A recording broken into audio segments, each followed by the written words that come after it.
जाओ मैंने तुम्हारी ड्यूटी हिंदुस्तान की सरजमीन पे लगा दी है, अपनी किस्मत पे नाज करो। हमारे लिए गरीब नवाज यहाँ पर आ रहे हैं।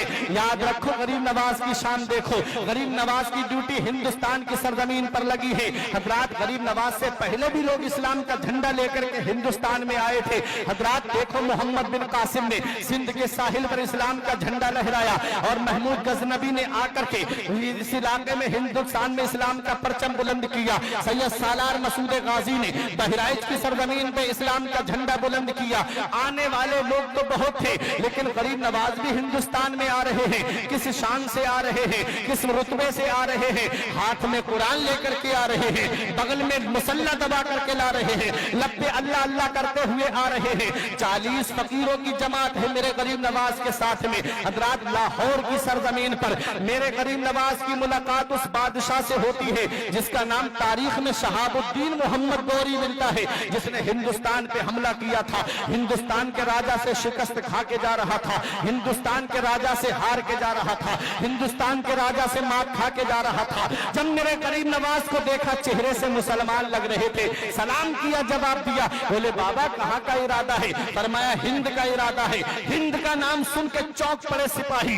बाबा जाने से पहले हमारे राजा से मिल लो, जाने से पहले हमारे बादशाह से मिल लो। कहा कौन है तेरा राजा? कहा शहाबुद्दीन मोहम्मद गौरी। फरमाया बुला। जब शहाबुद्दीन मोहम्मद गौरी आया, सलाम किया, जवाब दिया मेरे गरीब नवाज ने। बोला बाबा कहाँ? फरमाया हिंद जा रहा हूँ। फरमाया बाबा मोइनुद्दीन चिश्ती ने कि मैं हिंदुस्तान जा रहा हूँ। कहने लगा बाबा हिंदुस्तान न जाओ, वहाँ कोई अल्लाह अल्लाह करने वाला नहीं है, वहाँ कोई नबी को पुकारने वाला नहीं है, वहाँ कोई वहदानियत की राह पे चलने के लिए तैयार नहीं है। बाबा जाने से पहले मेरा इस लश्कर देख लो, मैं इतनी बड़ी फौज लेके गया, मैं इतने जवान लेके गया, मैं इतने बड़े प्यादे लेके गया, मैं इतने घुड़सवार लेकर के गया, मैं इतने हाथी सवार लेकर के गया, मैं इतने नौजवानों को लेके गया, एक से एक बेहतर कलियल बहादुर लेके गया, अपने साथ तलवार वालों को लेकर के गया। मैं हिंदुस्तान के राजा से शिकस्त खा के आ रहा हूँ, मैं हिंदुस्तान के राजा से मार खा के आ रहा हूँ। बाबा तुम्हारे पास लड़ने को तलवार नहीं, चढ़ने को सवारी नहीं, पीने को पानी नहीं, खाने को खाना नहीं। बाबा तुम किस पे भरोसा करके जा रहे हो? तो गरीब नवाज का जवाब सुनो, अकीलाबाद वालों आपका ईमान ताजा हो जाएगा। मेरे गरीब नवाज फरमाते हैं ओ शहाबुद्दीन मोहम्मद गौरी सुन ले, जब तू हिंदुस्तान गया था तो अपनी तलवार पे भरोसा करके गया था, जब तू हिंदुस्तान गया था तो अपने लश्कर पे भरोसा करके गया था, जब तू हिंदुस्तान गया था तो नेज़े पे भरोसा करके गया था, जब तू हिंदुस्तान गया था तो अपनी तलवार पे भरोसा करके गया था। मैं हिंदुस्तान जा रहा हूँ, लश्कर पे भरोसा करके नहीं, तलवार पे भरोसा करके नहीं, मदीने के ताजदार पे भरोसा करके जा रहा हूँ, उम्मत के गमख्वार पे भरोसा करके जा रहा हूँ। ना ताअत पर, ना तकवा पर, ना ज़ुहदो इत्तिका पर है, ना ताअत पर, ना तकवा पर, ना ज़ुहदो इत्तिका पर है। हमारा नाज जो कुछ है मोहम्मद मुस्तफा पर है, हमारा नाज जो कुछ है मोहम्मद मुस्तफा पर है। किसी ने कहा बाबा खाने को खाना नहीं, पीने को पानी नहीं, चढ़ने को सवारी नहीं, लड़ने को तलवार नहीं, क्या लेकर के जा रहे हो? फरमाते हैं यही शायर ने जो शेर में बयान किया, तलवार न नेजा न सिपर लेके चले हैं, तलवार न नेजा न सिपर लेके चले हैं, हम घर से मदीने की नजर लेके चले हैं। दुनिया वालों ने देख लिया, जो तलवार लेकर के आए थे वो वापस चले गए, जो नेजे लेकर के आए थे वो वापस चले गए, जो हथियार लेकर के आए थे वो वापस चले गए। और हाथ में कुरान लाने वाला गरीब नवाज,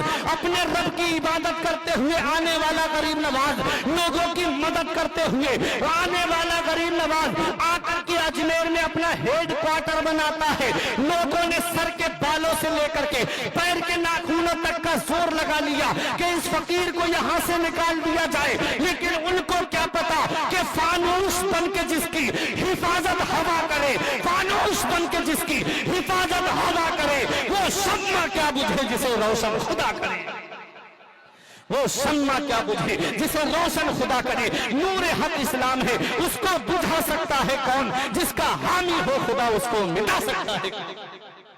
मेरे गरीब नवाज आए और आकर के दुनिया वालों को ये पैगाम दे दिया, देखो तुम अपने रब के हो जाओ, दुनिया तुम्हारा कुछ नहीं बिगाड़। आज जो हम परेशान हैं उसकी वजह यही है कि हमारे रिश्ते मस्जिदों से टूटे। आज हमारी मस्जिदें वीरान हो गई, ہم نے اپنے گھروں کو سنیما ہال بنا دیا.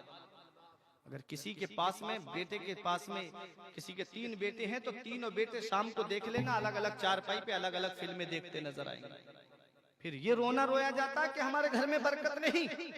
پھر یہ رونا رویا جاتا ہے کہ ہمارے گھر میں کماتے تو سب ہیں لیکن پیسہ ادھر آتا ہے ادھر چلا جاتا ہے. پیسہ آئے گا کہاں سے؟ تم نے اپنے گھر والوں کو نمازی بنایا؟ تم نے اپنے گھر کے اندر دین کا ماحول پیدا کیا؟